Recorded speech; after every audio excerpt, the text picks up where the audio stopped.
Mahakal studio.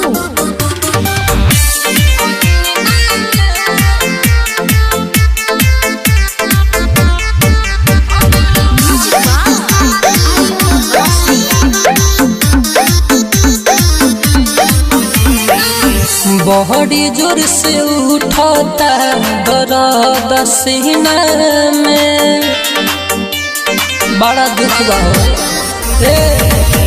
बड़ी जोर से उठाता दर्द सीना में,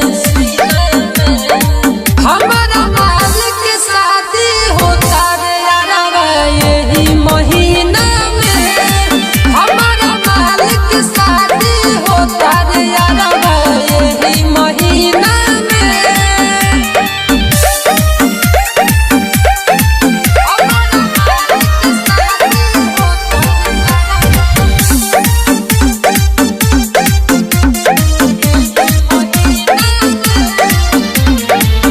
गम देख फिर जाता दिल हमर चिर जाता, हम नहीं जी पाई ऊ तो पियावा भीर जाता। गम देख फिर जाता दिल हमर चिर जाता, हम नहीं जी पाई पियावा भीर जाता। बहुत याद आई वो करियो ना दिन में,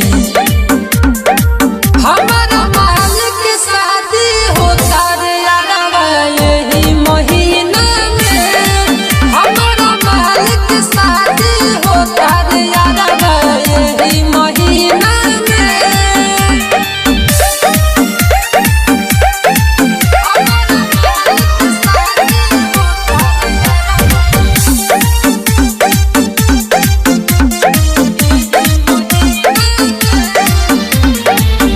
रोवता करानावा हो लगी अब न मानावा हो, गोली में बैठा के वो को ले जाई सजनावा हो।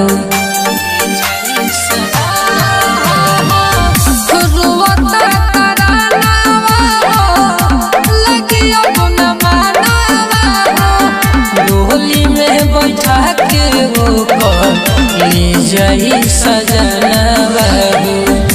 लगता कि जिंदगी कटी घुट घुट जिला में,